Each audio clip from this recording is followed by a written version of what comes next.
This is Beyond a Reasonable Doubt with your hosts, Mark Garrigus and Gary Smith. Wow, is that a new intro? No, it's not. That's the same one. It might have been a little distorted on your end because of the way it's coming through Zoom, but that is the good old classic with Mike Dawson right there. Yeah, it was awesome Dawson. I always thought he had music behind it, but maybe I'm just hallucinating. There's music behind it. It's just coming through Zoom a little weird for you because you're on a different device today. Got it. Well, we've got a bite-sized Bard today. Why don't we at least start with one of my favorite exchanges? Do you have can you do a couple of cut-ups from Congress this week? Sure, let's start here. I'd like to know if any of the Democrats on this committee are employing Judge Merchan's daughter. Please tell me what that has to do with Merrick Garland. Is she a porn star? Oh, Goldman. That's right. He's advising. Okay. So that, for those who are just listening, that's Marjorie Taylor Greene asking. I think she's looking up at the at Comer and the chair, who's the chair, I think, of the committee, and asking if anybody is employing the judge in Trump's case, the daughter. And so then she says Goldman. So I believe that Dan Goldman had met or has a relationship with the judge's daughter is what she's referring to. That's been publicized. So let's go. And then you'll see the next deal coming up shortly. Right. Here we go.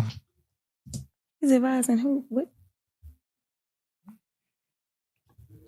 Do you know what we're here for? You know we're here about AG. I don't think you know what you're here for. Well, you the one talking about. I think your fake eyelashes are messing up. No, ain't nothing. Hold on. Listen.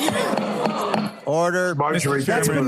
Marjorie Taylor Greene, and that's not who's she referring to? She's referring to another colleague across from the aisle and her fake eyelashes.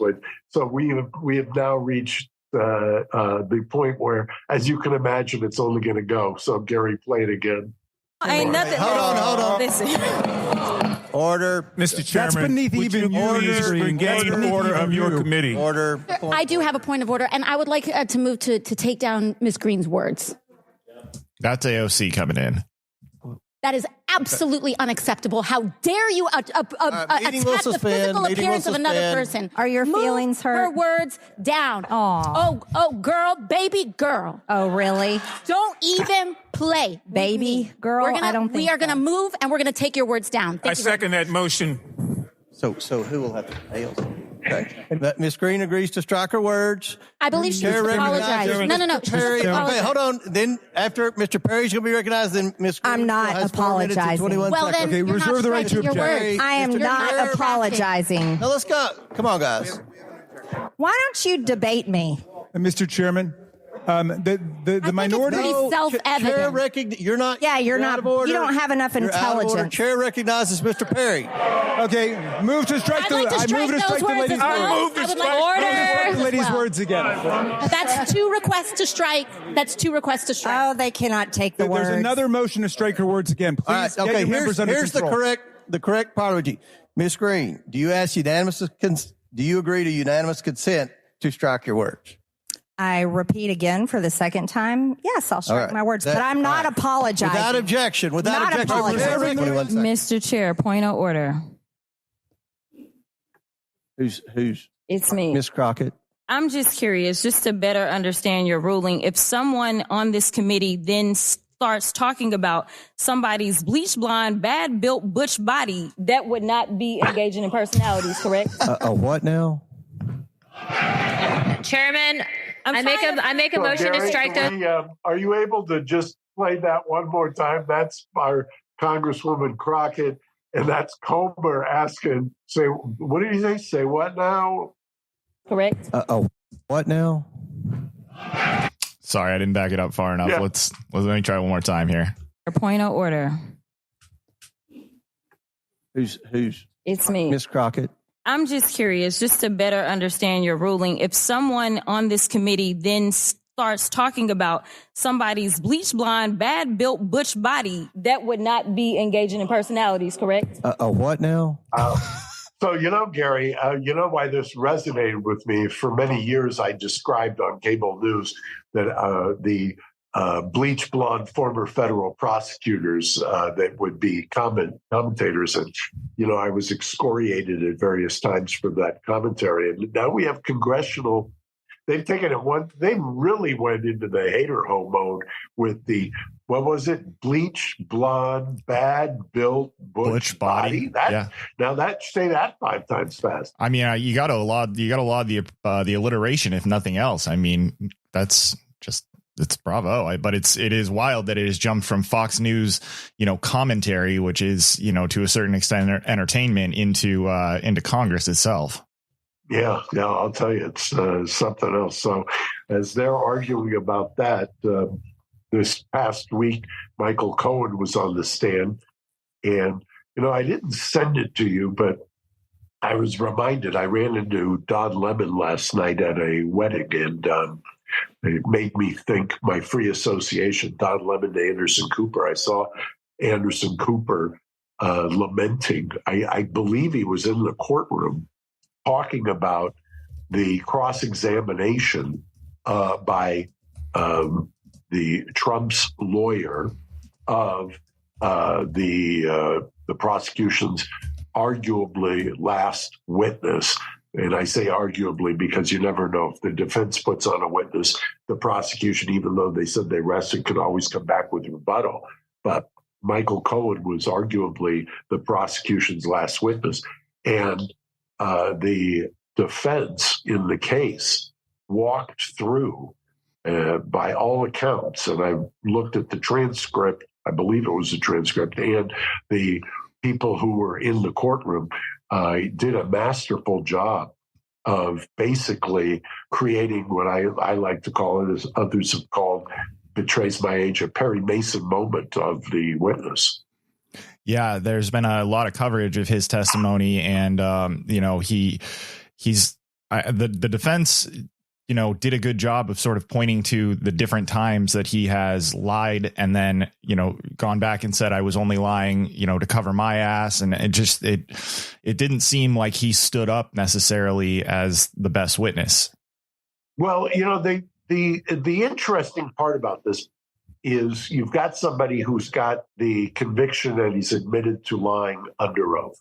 So now, and like I say, this is usually a federal technique where you put the witness on, you have the witness plead, you have the witness say, I lied then, but I'm telling the truth now.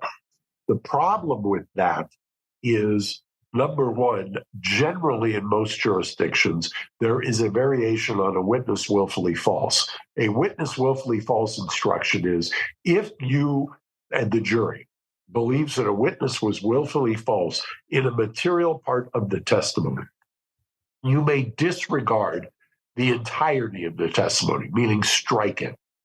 And the jury can do that. And that is, there are different formulations, both federal and state jurisdictions, but that is a basic precept of the law. If that's the case, here's a guy who has admitted, Michael Cohen, to lying under oath and pleading to that, or a variation on that.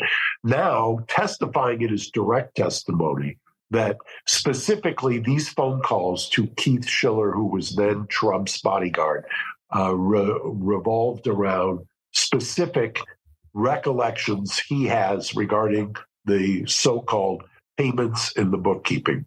If you, and that was on direct.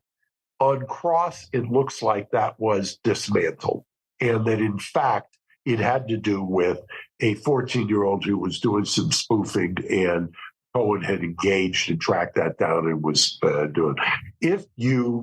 If that is as powerful as it seems, then the prosecution has a whale of a problem. And my prediction is they're going to have to come back and somehow, and mind you, they've had one of the great things about doing that and having that witness from the defense standpoint right before the jury takes a break is that's what's resonating with the jury.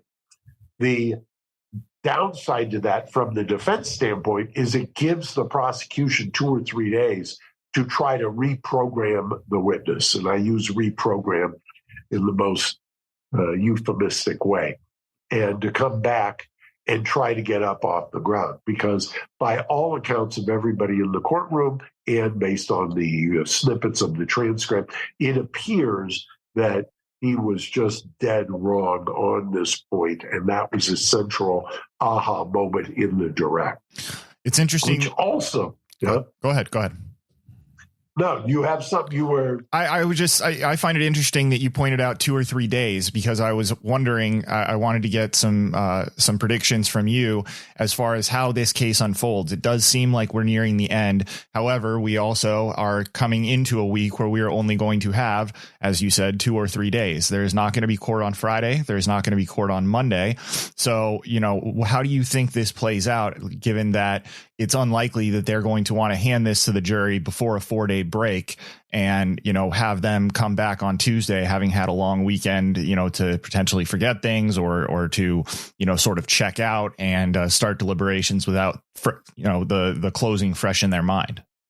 Well, there's a lot going on here and various kinds of machinations. One of the things, I was doing Megyn Kelly's show last week, and while we were on the show, Trump had agreed to debate Joe Biden, the president, in June. And my immediate belief is that the reason he did that is that he's got a real fear, he being Trump, if convicted, of this judge remanding him into custody. And I say, why do I say that? Because anybody who has done this for a period of time will tell you, and I've yet to meet somebody who has disabused me of this notion, if you are convicted of multiple felonies in state court, different than federal court, state court, in virtually all jurisdictions, almost every judge will remand you, put you into jail pending sentencing. Does not happen as frequently in federal court. Happens in state court. Now, add to that, not only is there the real possibility that Trump will be convicted of multiple felonies, he's also got a judge who comes in to this verdict, so to speak, if we get it in the next 10 days, with having excoriated the defendant on trial, aka President Trump, for violations of the gag order and threatening jail just for violating or purported violations of the gag order.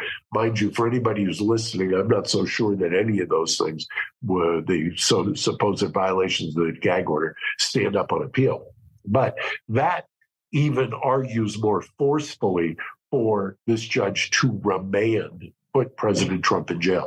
Now, what's the calculus there? Trump calling his bluff, basically, and saying, I'm going to go do the debate. You put me in jail. You've stopped me from doing the debate. You've interfered directly, as I've been claiming all along, with the election on a debate that's already going to be, and he's agreed to CNN, I believe. CNN in the Atlanta studio with no audience. Yeah. So you're going to tell me that at this point, this judge is going to just ignore that and say, I'm going to remand the putative guy leading in the polls and put him into custody pending sentencing in a case that he's already claiming that I, the judge, have got a irreconcilable, irrebuttable conflict of interest, and that I have been threatening him and keeping him tethered to my courtroom in the heart and soul of the presidential election.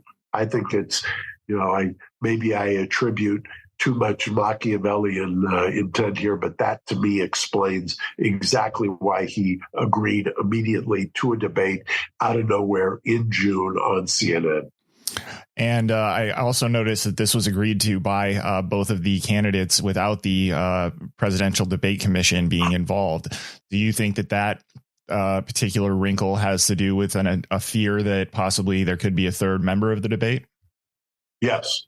think that's exactly right, because I think if you believe Robert Kennedy, he had indicated within the past week that he believed he would qualify under the rules that were set up. So that also takes him out of it. And it's clear that Trump has now done the calculus, which is somewhat counterintuitive, at least initially, that Robert RFK takes more votes away from him than from Biden. Yeah, it's very interesting. So I guess back to my original question: when do you think this may go to a jury? Do you think that we could be seeing that sometime before June 17th? Well. Is my belief. It's tough to say because the prosecution's got the right to do rebuttal. If I'm the defense, I'm going to call Michael Cohen's prior lawyer, who was testifying last week, or at least they were showing clips of him testifying in front of Congress, in which he was saying that he had told Michael Cohen, if you've got anything at all on President Trump, now's the time to give it to me to save your proverbial ass. And that he told him once, twice, multiple times that he did not. That is a powerful witness. Having said all of that, remember, I've said from day one, the die was cast in a case like this, which I think has such political overtones during jury selection. So it's not like you're changing anybody's mind, but what you are doing in this case, and with closing arguments, is closing the deal, so to speak, with whoever may or may not be with you. Yeah. Well, we'll be watching carefully. And as we head into the long Memorial Day week, it is Memorial Day this coming holiday, correct? As we head into the long weekend, we will be watching carefully to see whether or not that rebuttal does come to pass, and when it may be headed to the jury. Love it. Gary, thank you so much for the bite-sized barn today. I'll see you hopefully tomorrow. Looking forward to it, Mark. Thank you for your time as always. Bye-bye. Thank you. Bye-bye. Thanks for listening to Reasonable Doubt. Subscribe on YouTube at youtube.com/Reasonable Doubt Podcast.